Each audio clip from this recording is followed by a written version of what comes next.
그리고 149년에 친구가 의의를 살펴보겠습니다. 이 회칙은 새로운 사태 회칙의 과거 데이트 40주년을 맞아 발표되었습니다. 새로운 사태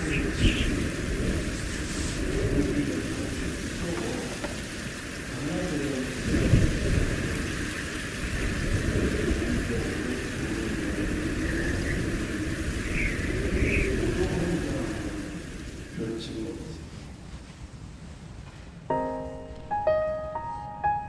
이 노동헌장은 가난한 노동자들에 대한 예수 그리스도의 믿음으로 초대교회의 성경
길을 잡았다. 일제 100주년은 이 두 배치 새로운 사태와 40주년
보도성 원리라고 하면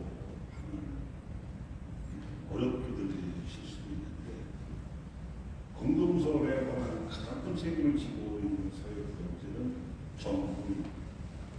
그런 정부의 책임에 비해서는 비록 보조적이라고 할지라도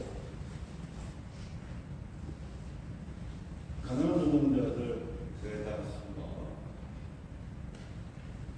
각자 서로 연대할 수 있는 공동선에 기여할 수도 있는 이런 권리를 요구했다는 점에서 보조성 원리라고 이름이 붙었는데 이거를 복음서에 서로 사랑하는 것입니다.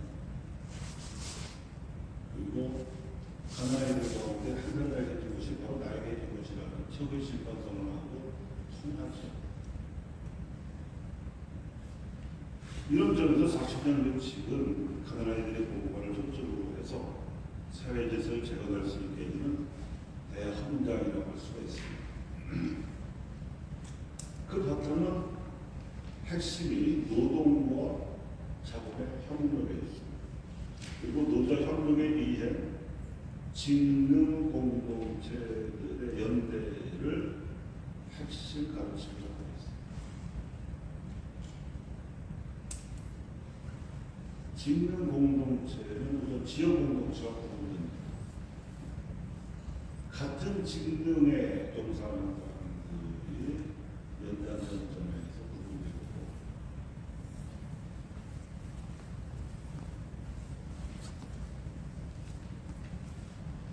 자본가든 노동자든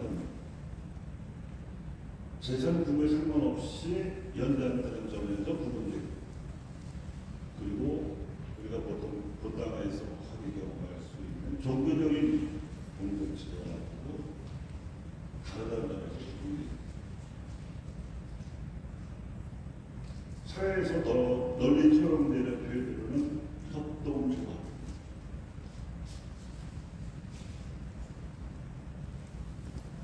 이제 그 역사적 배경을 살펴보겠습니다. 말씀드렸다시피 회칙 40주년은 회칙 새로운 사태 반복 40주년을 기념해서 바꾸고 있습니다. 그 배경은 이렇습니다. 새로운 사태 회칙이 바꾸된 후에도 매우 13세 기왕님이 아주 큰 우려를 표명했던 사회학 현상, 즉 필리핀 부익부 현상이 도무지 개선되어 있지 않았기 때문입니다. 오히려 그 반대로 자유방임적 자본주의 체제가 국제적으로 세력을 넓혀가고 있었고, 극기하는 대공황 사태를 불러왔습니다.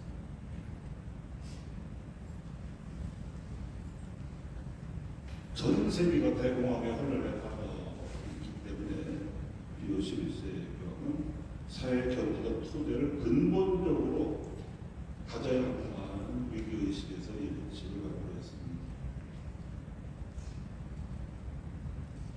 조금 더 구체적으로 말씀드리면 빈익부 부익부 현상이 여전히 지속되고 있었을 뿐만 아니라 가속화되고 있었고, 소수에게 집중된 재화, 이제 경제적 권력을 형성하는 것은 잘 들어 보이는데, 이 경제적 권력이 그것을 더 확고히 하기 위한 정치적 권력까지도 획득하고자 움직이고 있었다는 점.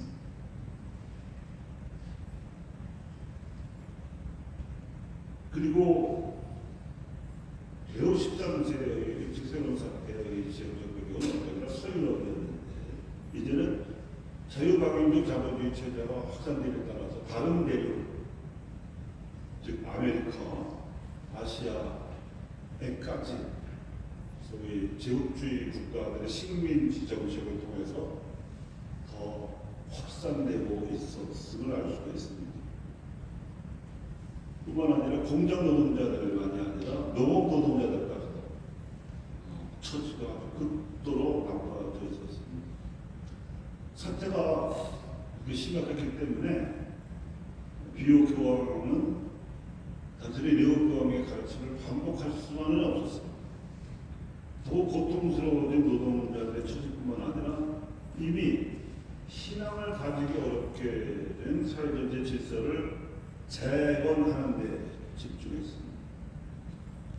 그래서 필리핀 부익부의 사회적 현상의 근본적 원인인 사회적 부에 맞서고자 했기 때문에 개량주의자들이 흔히 시도하는 순수한 도덕적 접근 방식, 즉 부자들의 회개와 자살을 기대하는 그런 접근 방식을 취하지 않았습니다. 일부 부자들의 이미 일시적인 자선 행위로 개선된 사태가 아니다.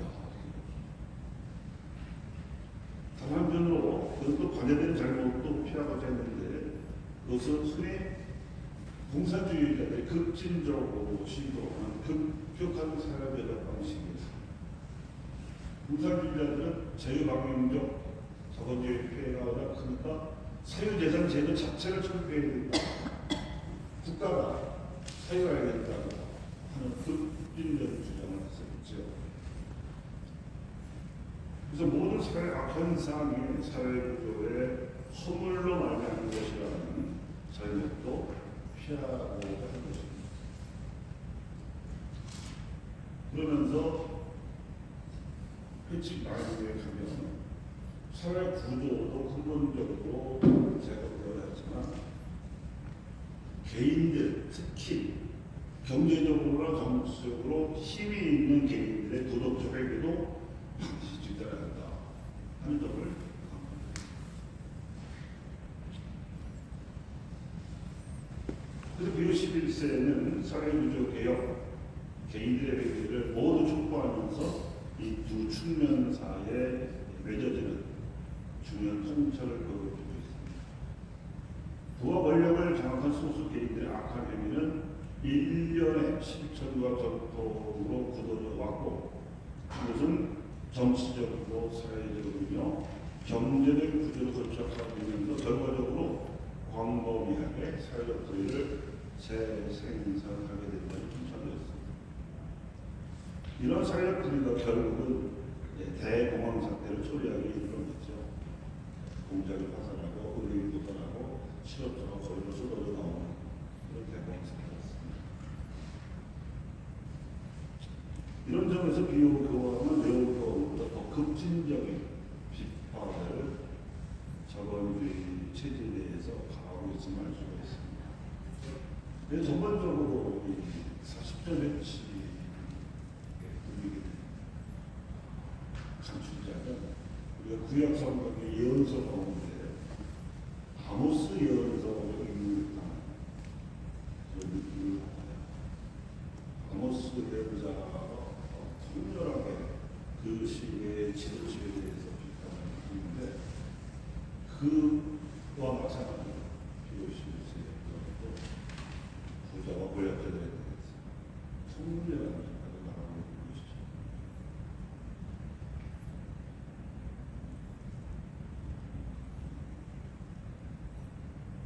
결국 비오 11세가 이 회칙의 결론을 보면서 실과하고 사회 사도적으로 수행할 평신도를 양성하라는 것입니다. 사회 사도적으로 수행할 평신도를 양성해야 교회가 사회에 영향할 수가 있고, 그래야 정부와 자본가들이 변화될 수 있고, 가난한 노동자들도 자부자력을 기를 수 있다.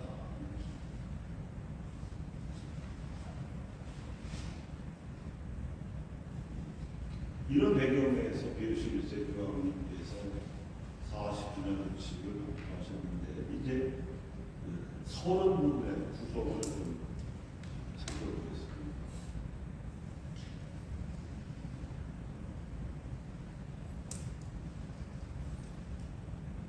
레오 13세 교황은 자신의 회칙에서 이 회칙을 쓰기까지 준비했던 것 같고 세상에 밝히고 있지는 않지만, 이게 비오 11세 교황이 그걸 추적을 해서 사실은 레오 13세 교황님이 여러 문헌들을 통해서 준비해왔다고 밝혀주고 있습니다. 가정과 혼인성사에 관한 회칙, 국가 권력의 기원에 관한 회칙, 교회와 국가 권력의 올바른 관계에 관한 회칙, 그리스도인의 신앙과 의문에 관한 회칙, 사회주의 오류에 대한 반론, 인간 자유의 그릇된 개념에 대한 회칙 등등 아주 굵직굵직한 회칙들을 보셨습니다.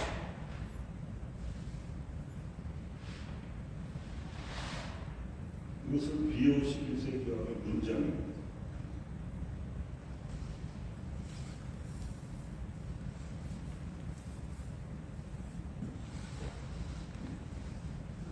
특히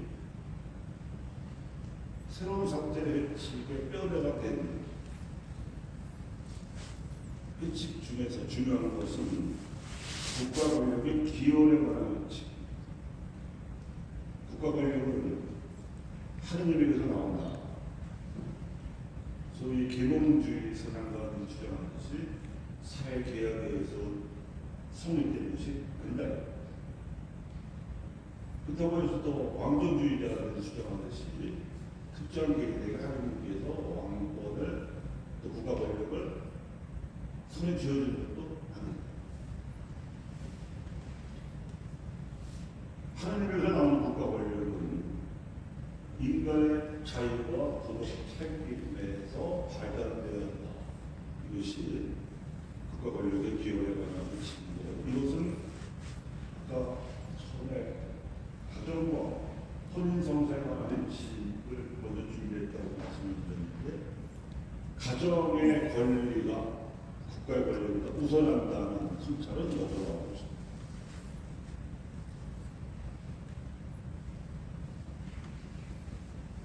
교회와 국가 권력의 올바른 관계에 관한 원칙은 국가 권력의 궁극적 근원이 하느님이시지만 어떤 정부 형태는 어떤 정부 형태를 취하든지 간에 공동선을 지향해야 하는 것이고, 그리고 교회와 국가는 본질적으로 그 역할이 구분되지만 서로 존중하는 가운데 조화를 이뤄낸다.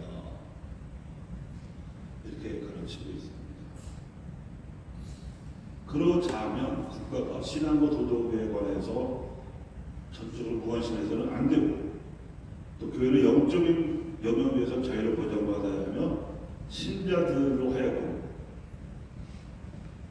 개별적인 신심에서만이 아니라 공적이고 정치적인 영역에서도 책임 있는 자유를 참여를 하도록 가르치고 훈련시켜야 한다.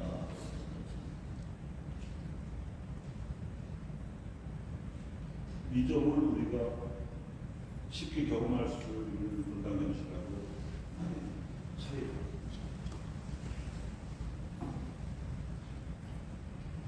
사회주의 오래된 관료는 겉으로는 사회주의를 말하고 있지만 실제로는 인간의 영혼과 자유를 파괴하는 사상에 대해서 우리가 처음으로 세계적인 교류를 응답한 문화입니다. 그래서 새로운 사태의 측에서 오늘날의 공산주의, 사회주의에 대해서 아주 치밀한 비판을 하고 있고, 그것은 가장 비판이 오류에 입각한 이데올로기라는 것이고, 그 이유는 70년 후에 소련의 붕괴로 역사를 입증이 됐지.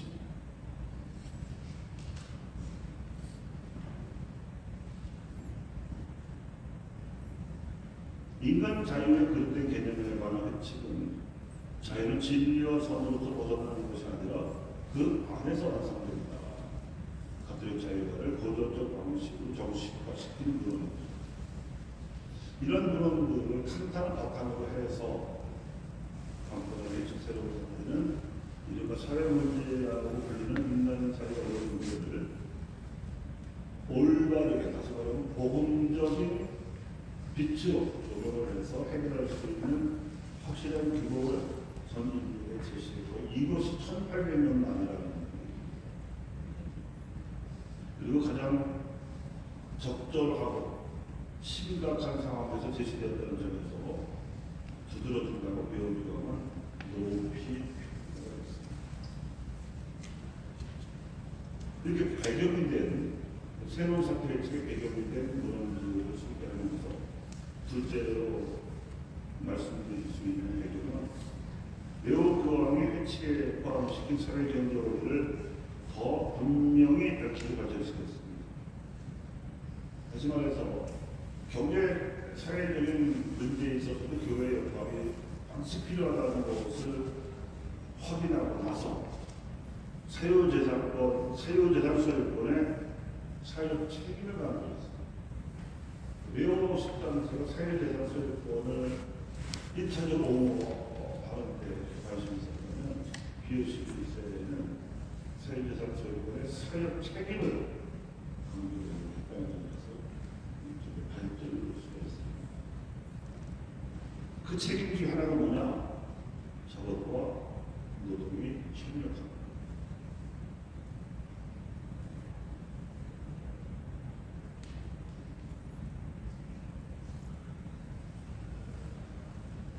이에 대한 의식화가 이루어지지 않다 보니까 아무리 독실한 가톨릭 신자가 하더라도 그가 기업가이거나 부자이거나 자본가인 경우 일반 부자, 기업가, 자본가의 의식화 딱히 구분되지 않는 현상을 쉽게 하게 될 수 있습니다.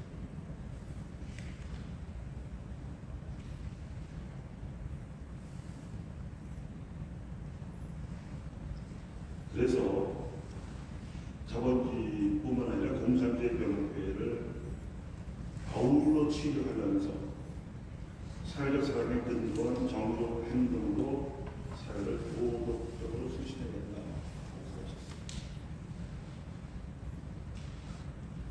이 점에서 우리가 갈등이 멀죠. 죄 짓지 말고 착하게 살아야하는 이야기는 강도는 그렇지만 사회적으로 책임을 지고 의롭 행동을 하는 가르침은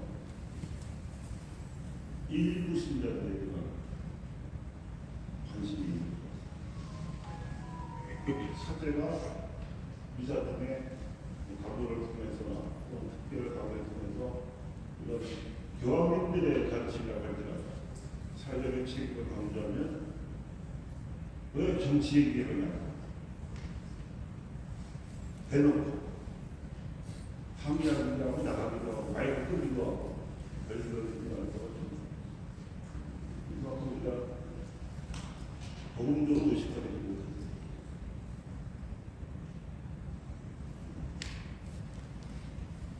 결국은 노동자들 안에서뿐만 아니라 사용자들 가운데서도 이런 사회사들을 수행할 공식적 사도를 양성하고 훈련시켜야 한다 하는 것이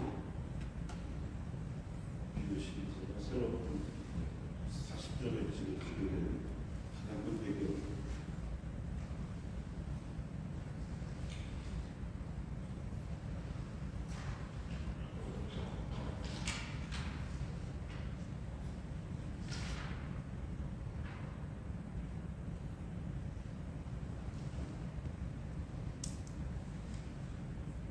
긍정적으로 평가하는 것도 있습니다. 우선 40점 회칙을 광고한 요시프의 교황이 새로운 사회 회칙의 영향에 대해서 가장 높이 평가하는 것은 노동조합 결성권을 노동자들에게 인정했다. 이전까지는 자유방임적 자본주의자들의 선전성공 때문에 노동자들이 뭉치는 것은 전부 빨갱이 행위로 공산주의 운동으로 간주하는 그런 경험을 너무 했었는데 교황이 노동자들의 노동조합 결성권을 운동을 했기 때문에 그런 근거 없는 편견에 가득 찬 그런 사회적 압력이 사라진 거죠.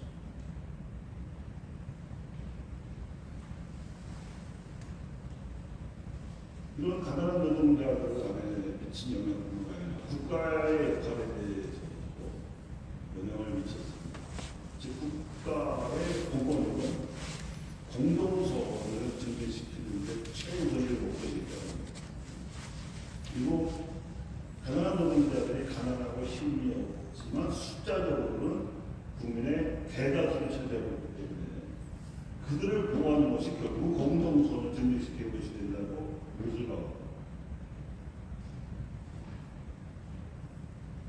그러다 보니까 공직자들 또는 이런 같은 교회 안에서 사회 운동을 하는 소극자들에 의해서 소위 노동법이라는 분야가 역사 처음으로 출연을 했어요. 특히 그 중에서도 독일의 페틀러 친구 같은 사람은 독일교회 마인츠 교구의 주교자 성당에서 사수절 특감으로 노동자의 권리에 대해서 강의했을 건데 같은 상상이 잘 안 되는 장면이죠. 이분은 나중에 주격풍을 가지셨고, 그리고 독일 바이마르 공화국에서 노동법이 제정되게 하는데 큰 역할을 했어요.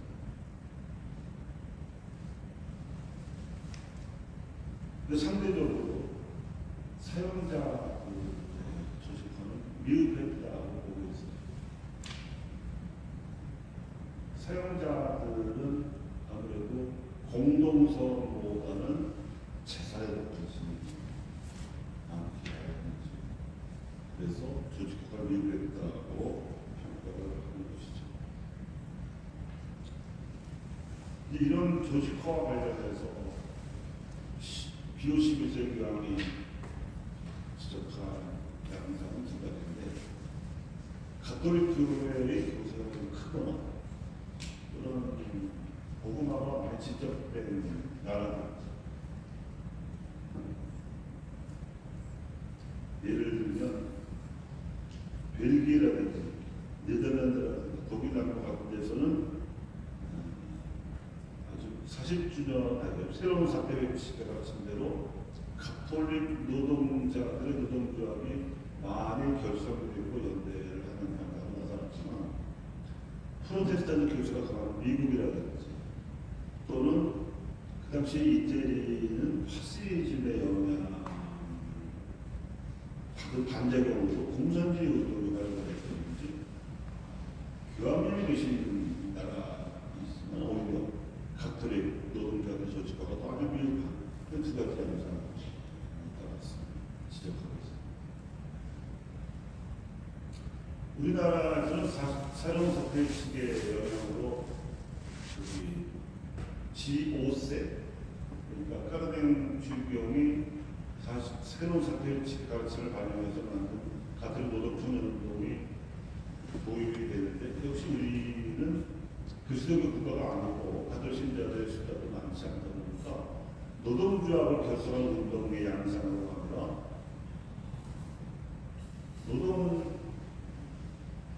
노동조합이 노동자들의 권익을 옹호하는 방향으로 나가도록 촉구하는 사회운동의 형태로 지어서 운동이 많은 지금입니다.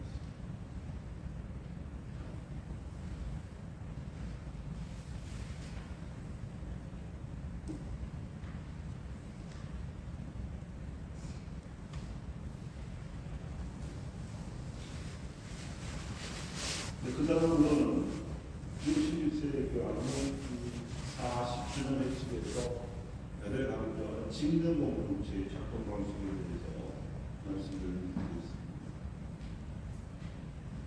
직능 공동체는 같은 업종이나 직능에 종사하는 노동자와 사용자가 함께 협력하면서 여러 분야에서 결성된 직능 공동체들도 공동선을 위해 연대하는, 같은 직종에서도 직능 공동체를 결성하지만 그 직능 공동체가 속한 다양한 분야에서 서로 연대하는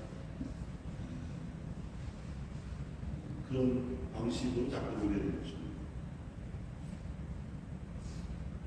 여기서 이제 보조성의 원리와 연대성의 원리가 연달아 개별 노동자들에 관한 보조성의 원리가, 직능 공동체들 사이에는 연대성의 원리가 작용이 된다고 볼 수가 있습니다.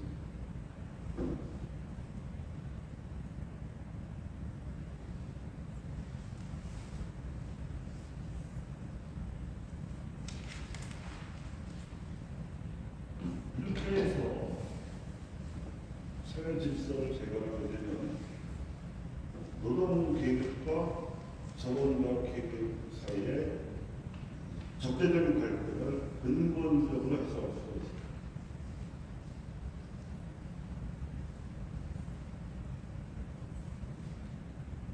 노동시장 안에서 차지하는 위치가 노동자나 자본가냐 하는 지위에 의해서가 아니라 사회적 기능, 어떤 역할을 할 수 있느냐, 자본을 통해서 공동체에 기여할 수 있느냐, 노동을 통해서 공동체에 기여할 수 있느냐 하는 역할로 이것이 대체되면서 사회적 갈등을 원천적으로 시작할 수가 있습니다.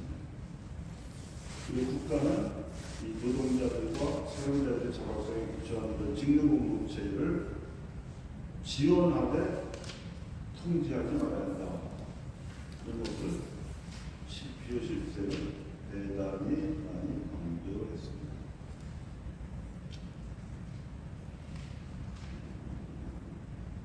제가 보기에는 비오 11세기 강조하는 직능공급체라는 공동체를 새로운 이렇게 가려면 우리가 물질 문명 차원에서 발견한 그 어떠한 발견이나 발명문화도 각지 것입니다.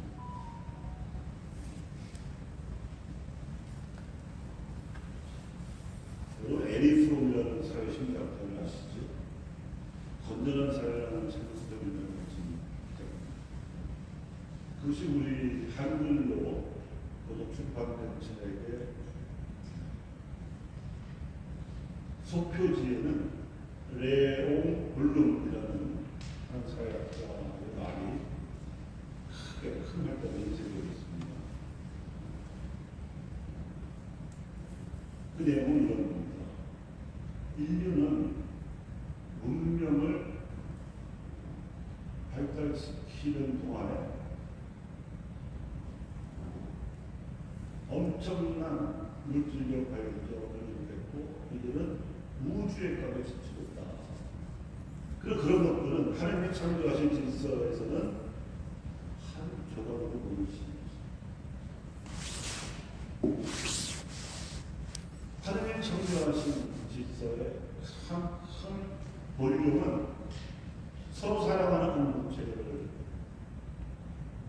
형성하는 것인데 왜 아직도 인류는 서로 사랑하는 공동체의 형태와 방식을 정착시키지 못합니다 하는 지적이었습니다. 요즘 AI라는 말 들어보셨죠? 인공지능, 챗GPT 그래도 문명이 기본적으로 철기 때가 아니고 철기 시대에 속합니다. 철기 시대 중에서도 특히 산업혁명, 그것도 디지털 산업혁명 후기에 들어서 그런 것들이 아무리 놀라운 편리함을 인간이 가져다 준다고 하더라도 인간들이 같은 직능 안에서 노동과 자본의 대립 없이 서로 협력할 수 있는 힘을 견뎌보는 훨씬 더 이것이 중요한 것이라는 겁니다. 그래서 비오 11세기 왕국 가르치는 직능공급체는 AI보다 더 귀한 깨우치기고 통찰입니다.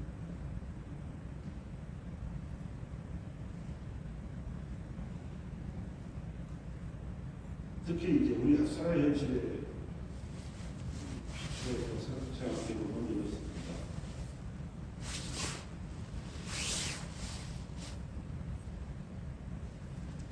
몇 13세기 왕국이 사회의 몰락을 예견하는 것은 70년간 서울공사하고 얘기했지만 아직도 우리나라 한반도 국력단에 공산주의를 유지하는 사회체제가 범연하게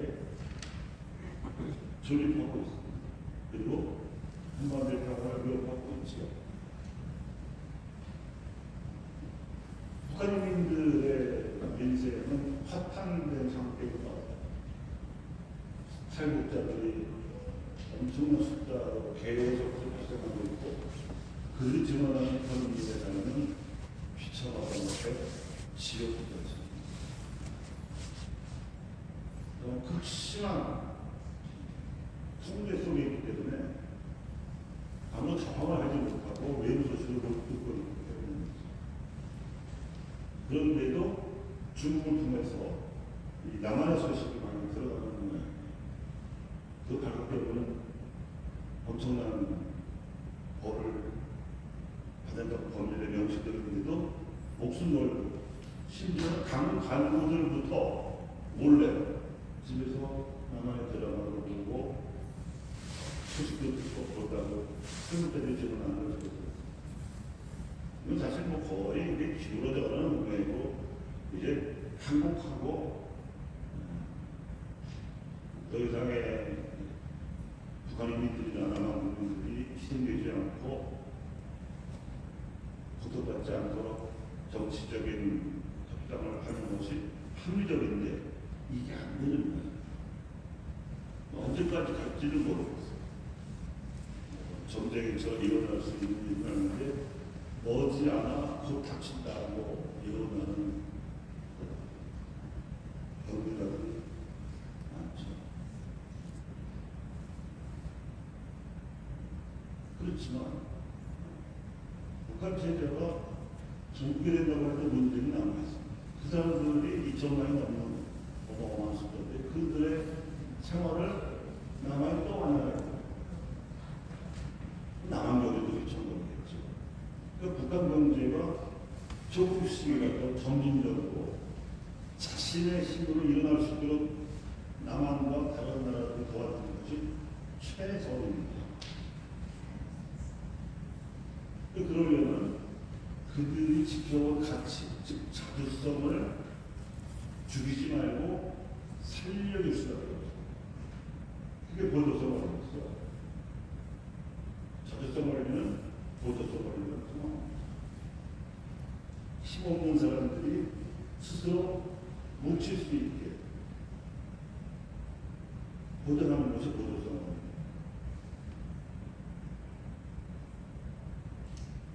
그런 반면에 남한의 자본주의를 미국식 체계를 모델해서 아주 모범생처럼 발전을 해왔지만 최근 들어서는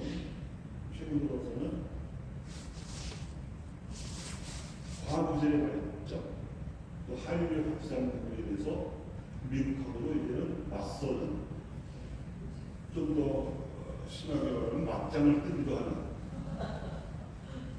이건 미국식 자본주의 피해를 우리가 알고 있다는 뜻이잖아요. 그리고 더 모범적으로 비아냥거리는 모델을 볼 때 미국의 그들에서 자란 일본조차도 해내지 못하는 성취를 대한민국 경제가 하고 있단 말이에요. 이것을 우리 나라 노동자들의 생산한 제품을 수출하는 데에만 쓸 것이 아니라 북한 체제를 살리는 방향으로도 힘을 모아서 이 직무 공동체가 남한과 북한 사회에서 적용되도록 노력하는 것이 우리 한반도 한민족의 아주 당연한 과제라고 볼 수가 있습니다. 비오시리즈의 교환의 가르침을 적용하면 그렇다 이말이죠.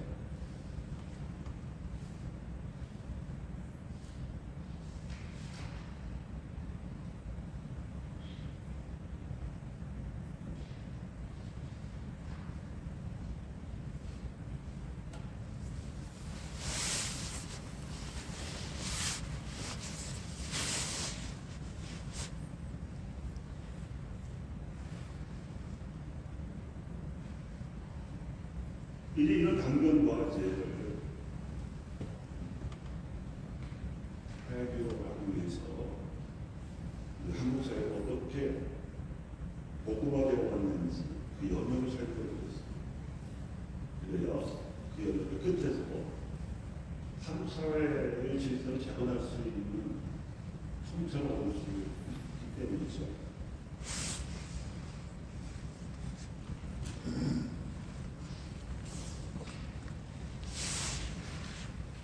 여러분이 아시다시피 우리의 이웃나라인 중국이나 인도보다 천주교가 훨씬 더 먼저 전해졌습니다. 200년이 훨씬 더 이르게 전해졌습니다.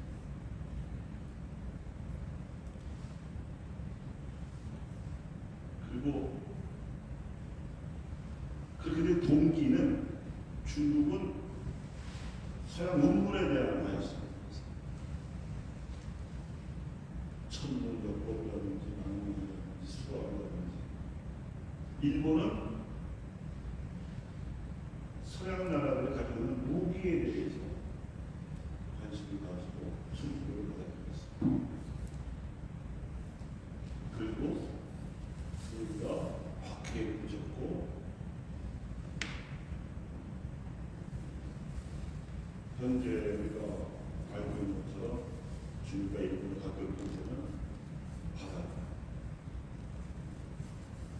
근데 놀랍게도 중국의 파견된 선교사들의 일부 씨앗이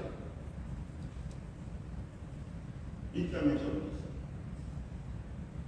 그때 그 씨앗을 받은 인물이 오늘 성지에서 기념하는 이가 세례가 되죠. 이제 밧데오리지라고 하는 선교사가 16세기에 중국에 와서 20년 동안 준비를 해요. 한자도 배우고, 한문도 배우고, 유학도 배우고. 이후에 20년쯤 지나서는 중국인들의 소비복종을 하고 가요. 일정한 중국어를 구사할 수 있는 것을 보여주죠. 그러면서 그가 그 당시에 유행하던 유학의 사도가 성리학, 성리학은 송나라의 주희라고 하는 성리가 아주 논리적으로 유교 경전을 재해석해 놓은 것이었어요.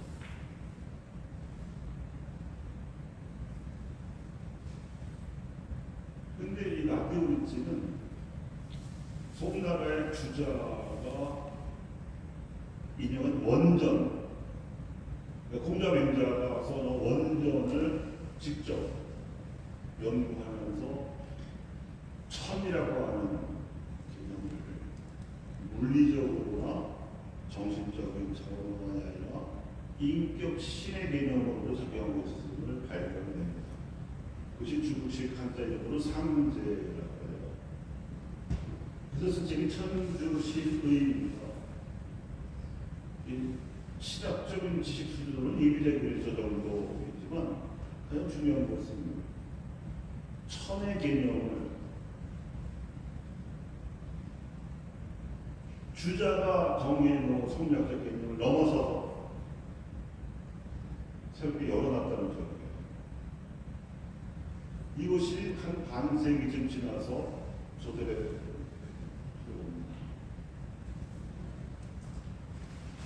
그 역사의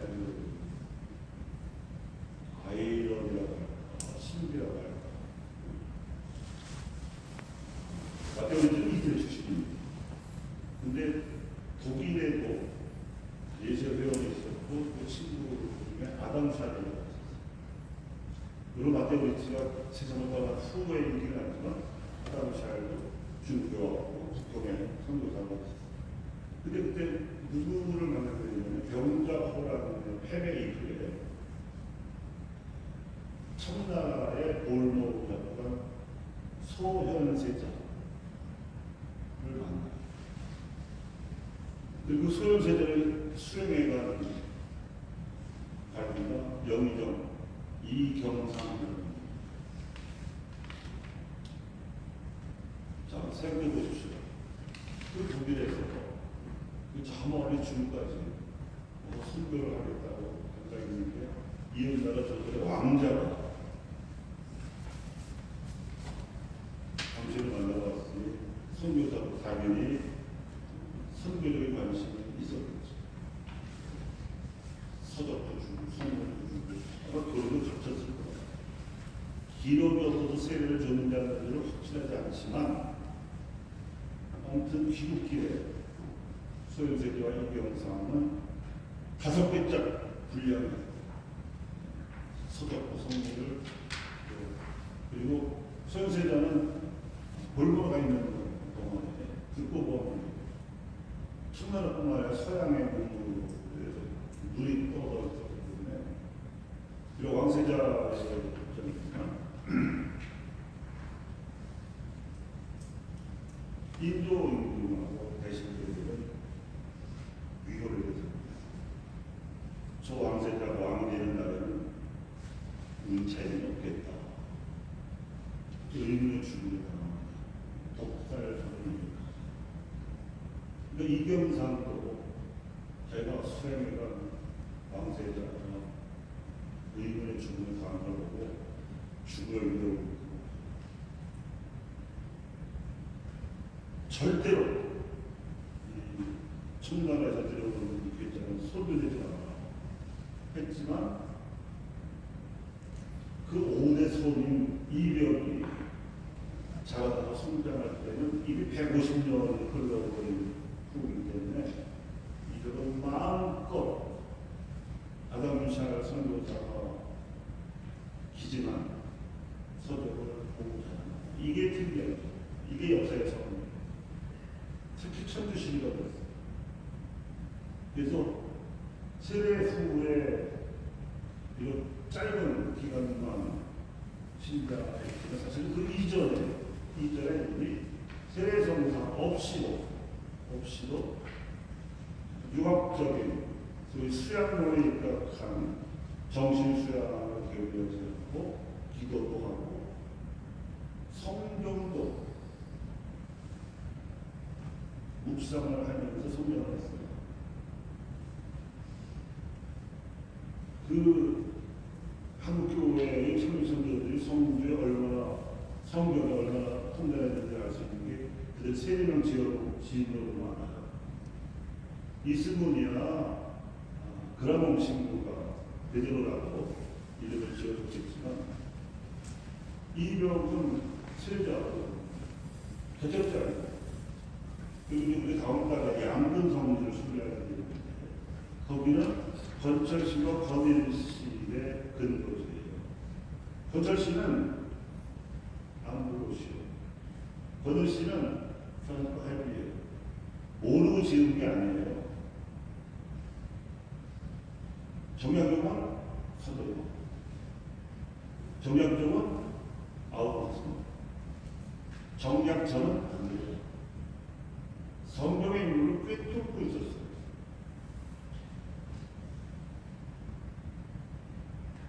근데 그 당시 양금 땅에 살던 원칙 집안은 학문적인 기품이 탁월했던 집안.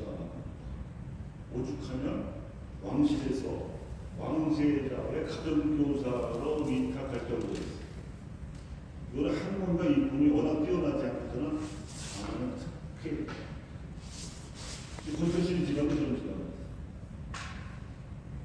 그래서 권철실의 학문과 이품을 풍부해서 전국에서 유망한 성인들이 나는 거죠. 근데 집 좋으니까 주어사와 천지랑을 요즘 주로 말하는 세미나 식으로 빌려가지고 연수를 했던 거죠. 연수. 그런 소문을 듣고 이별이 이 지금 여기가 화현이죠. 호전 땅에서 야간까지 그 당시 교통편은 없으니까 걷어가는 가능하겠지만 사실 옆 동네입니다. 지도도 없고 열흘 동안 설득해.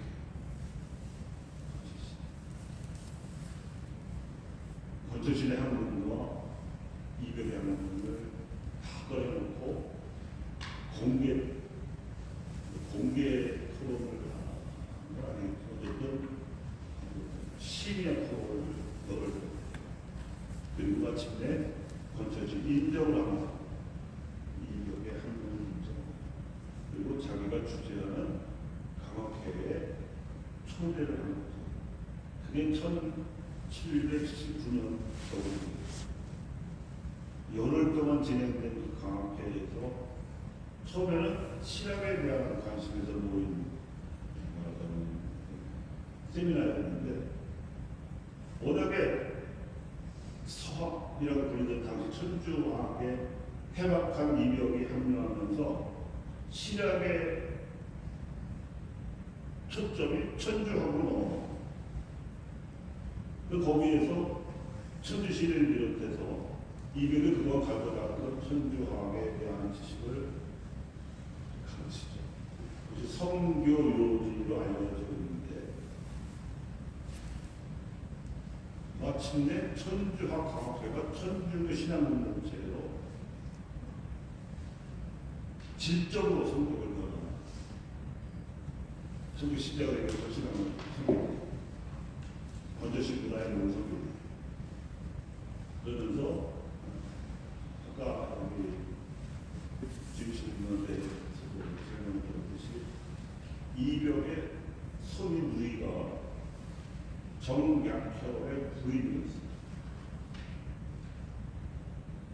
정치 집안하고 의식 집안은 서른지가 돼요.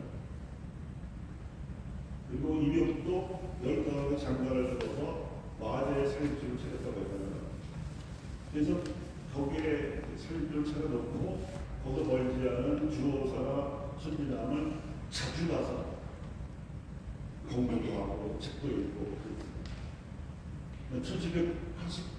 1779년 한 번만 간 게 아니라 지난번에 우리가 수민남의 성립이 시에 갔을 때 올라갔다 오신 분들을 확인하셨을 텐데 이 벽에 독서 적하고 있습니다. 굉장히 오랫동안 서로 같이 공부하고 대화하고 나눴던 처지가 이벽과 정시 성형이에요.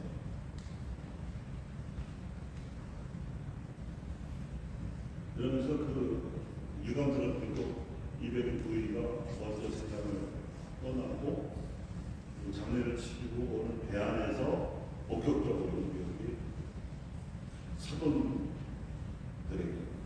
천주교들이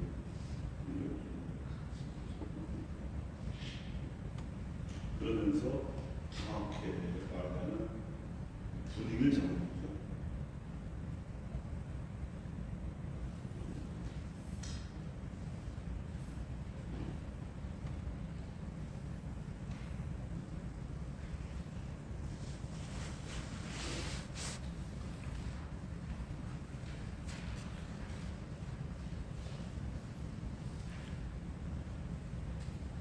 이승훈이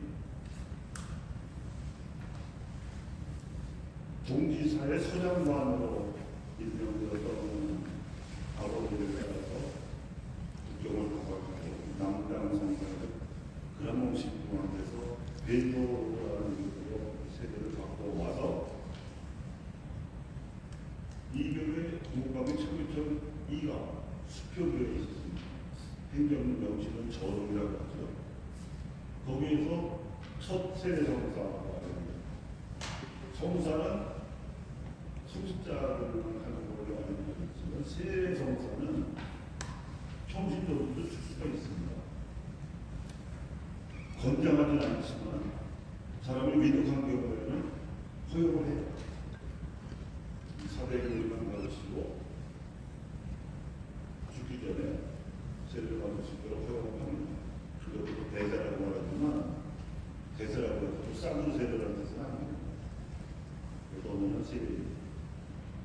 그래서 이승훈이 이 벽을 뚫고서 변철 신문을 초기 강하게 표현을 줬죠.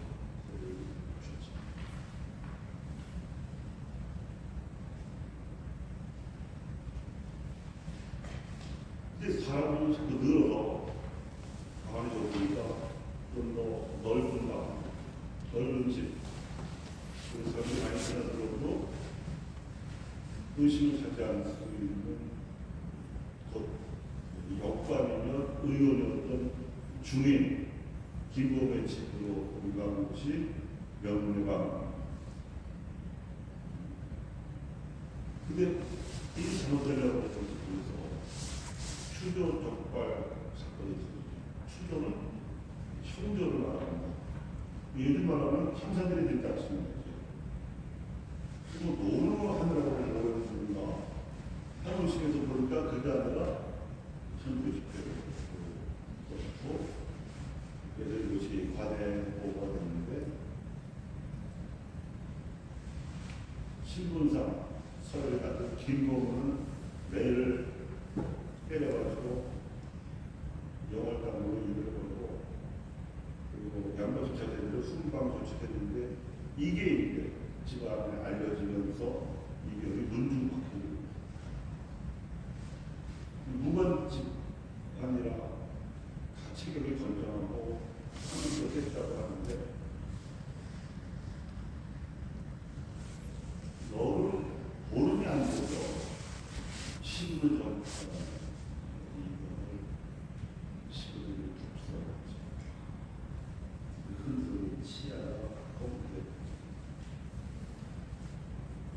문중 치명을 나옵니다.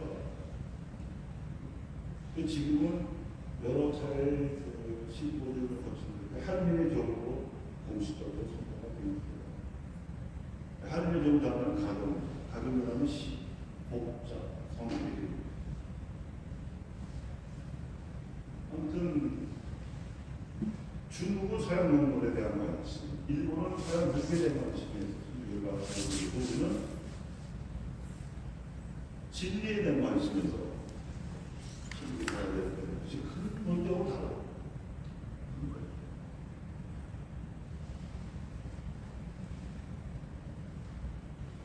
그래서 이병이 리더였는데 갑자기 시작하는 게 되니까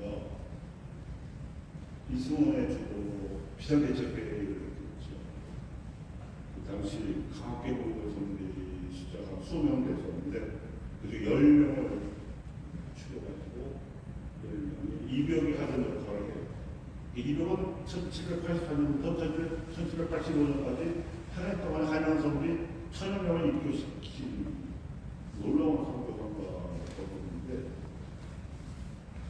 이 10명의 수습대책위원들이 4년 동안 4,000명을 또 입교시켜요. 근데 이병이 주로 한양 선비들을 상대로 했던 데 비해서 수습대책위원회에서는 경도 다양하게 했어요. 한양에 있는 선비들만 아니라 전국에 명망가 대회를 우선적으로 신분도 양반만이 아니라 중인, 상인, 청인, 또 여성들까지.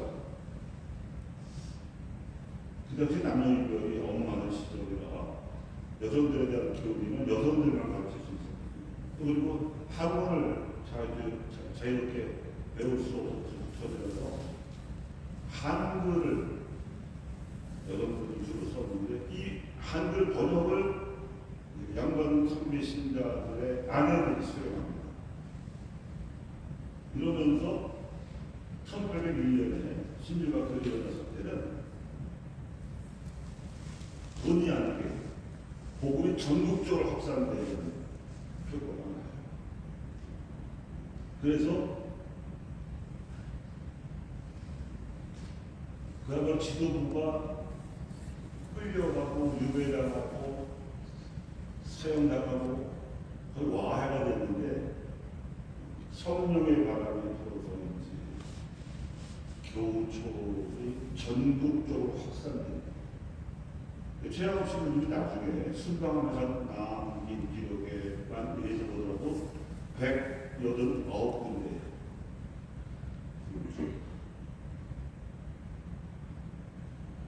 그 교우초원에서는 천주교 교리대로 만민평등과 남녀동등의 가치를 실천하는 소위 앞선 문명 사회였죠. 자, 여기까지가 그야말로 확 간추린 천주교잖아요. 근데 결국 천주교 신자들 100년 박해를 견뎌내고 쟁취한 신앙과 양심의 자유를 일제강점기 거치던 대한민국 정부의 선포를 천주교 신자들이 목숨 걸고 돌아가면서 같이 부자리 나가는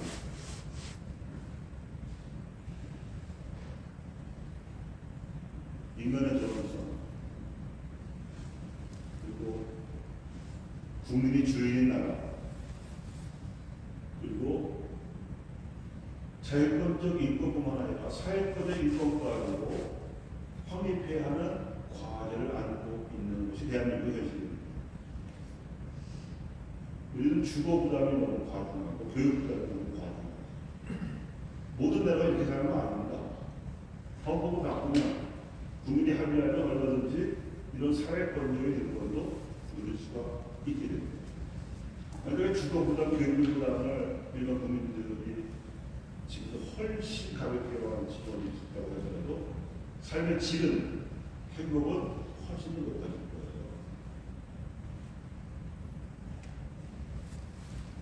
그러고 나서는 그런 공동의 혜택을 끝때까지 넓혀야 되는 거예요. 이런 점에서 1989년 그리스도의 평화를 주제로 해서 열린 세계 성취대회를 주관하신 여호와 이세계는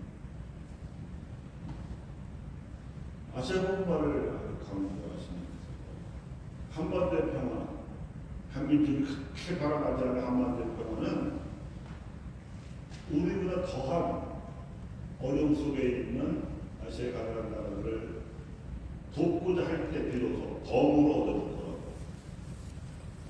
강조를 하신 것 같고, 지난 2014년에 방문하신 프란스 국가원님께서 10억씩도 투자하셨지만 주교단을 비롯한 성직자들, 수도자들, 또 평신도들,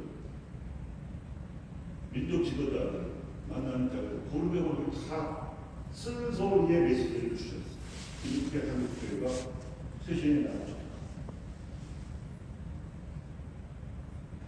제가 그거를 지금 제가 운영하고 다음 카페에 메시지 안에 넣었는데요. 그 번호가 113번하고 133번입니다. 같은 주제로 시대를 보지 않아서 특강할 계획가 있어서 만들어놓은 멘트가 왔습니다. 이곳이 사회질서 제거의 청사진이고요. 사회보건마을 위한 사무실입니다.